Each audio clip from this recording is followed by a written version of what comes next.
Hey guys, so today Infinity Ward dropped the new trailer for Infinite Warfare and it was absolutely action-packed. So action-packed, in fact, rhyming, that they've had to move it all into space just to make enough room for all the action. So rather than break down the trailer bit by bit, I thought we would take a look at 5 things you may or may not, if you're Hawkeyes, have missed in the trailer. Now, do bear in mind this is only the campaign trailer, so we haven't had a look at any of the multiplayer stuff yet. I mean, that was a terrible intro.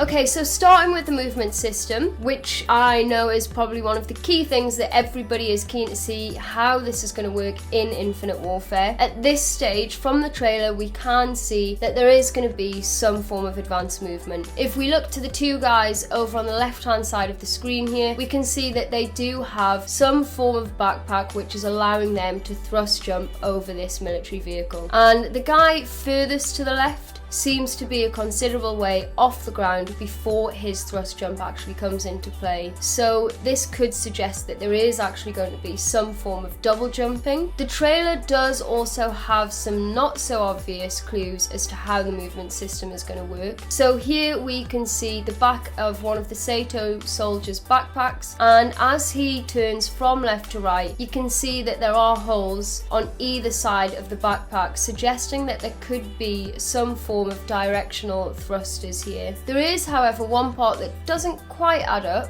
This guy has got some form of debris hurtling towards him, and rather than thrust jumping out the way, he has chosen to do a roly-poly out the way. Is that perhaps a nod from Infinity Ward that actually there is no sideways advanced movement system? That is something that time will tell.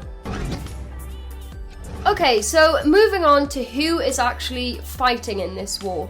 So we have got Saito, and we have also got the Settlement Defense Front, which for ease we are going to call SDF, because that doesn't sound like a furniture shop. Okay, so from the teasers over the weekend, we know that there are 2 sides to the war that's taken place in Infinite Warfare. So as I mentioned, we've got Saito and we also have SDF. But who are these guys? Saito obviously sounds a lot like NATO, and NATO is a military alliance between 28 member states from North America and Europe. In the trailer, we do see several flags on the arms of the Saito soldiers. So we have a British flag on the guy that pulls us up from the ground. We also have a Lebanese flag on the arm of the female Saito soldier. Finally, we have an Italian flag on the arm of the soldier in space. Now, when you actually ask the COD messenger what Saito is, he replies with, Saito is the military alliance between pretty much every nation. Hate to think what this planet would be like without it. When he says this planet, it seems that he's referring to Earth, which is where the surprise attacks from SDF are taking place. So moving on to those bad mother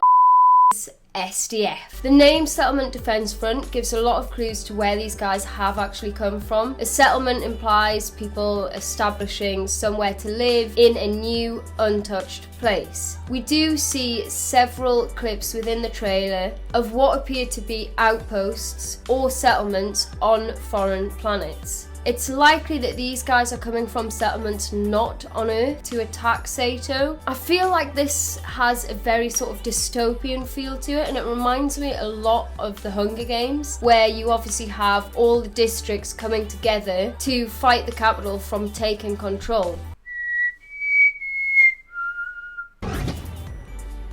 Looking at interplanetary travel, we know that there are going to be battles in space, and we know that there are spacecrafts, but there are also several nods to stepping foot and fighting boots on the ground on other planets. So there was actually a conversation between Dickhead and COD Messenger over the weekend that did cause a little bit of controversy. So when Dickhead asked "Are you in space?" COD Messenger replied, "The thing you have to remember here is that this war is just like all the others. Boots on the ground." So, I mean, tip of the fedora to Activision for that, because they definitely know how to get the rumour mill going. So it seems though that boots on the ground was not a reference to no advanced movements, but instead a reference to the fact we'll be travelling and fighting boots on the ground on other planets. Towards the end of the trailer, we do see some short footage of soldiers walking on green, dust-filled terrain and what seems to be a dropship lowering in the background. In the top right, there is also a planet on the horizon of this beautifully cinematic clip from the trailer. So the speculation here is that the planet in the background is actually Saturn, and that perhaps we are on one of Saturn's moons here. This is really significant,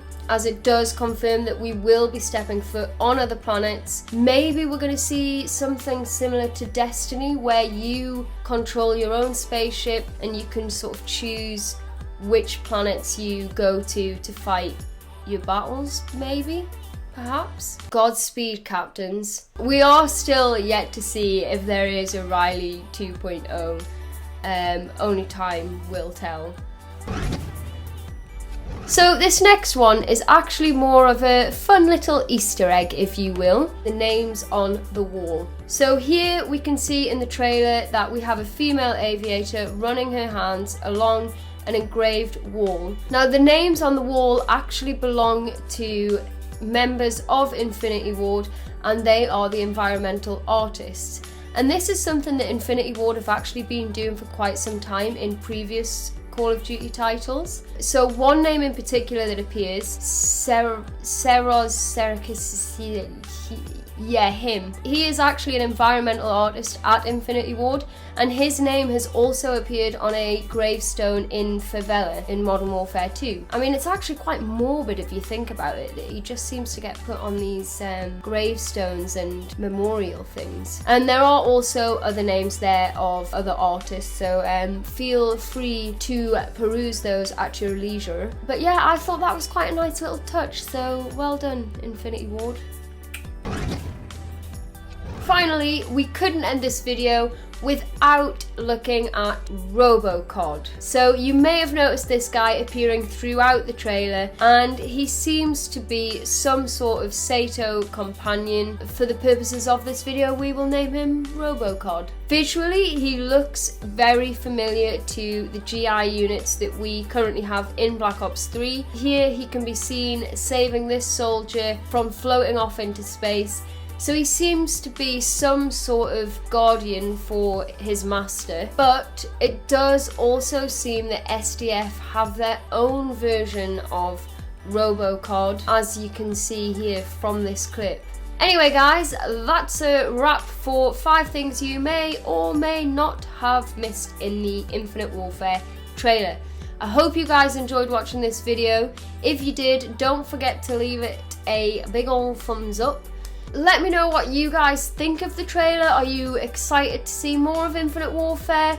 I personally cannot wait to see the multiplayer trailer, because I feel like we'll get more of an idea of how the game is actually going to play and feel. But anyway guys, I hope you enjoyed watching this video. Thank you so much for stopping by, and as always, I look forward to seeing you next time.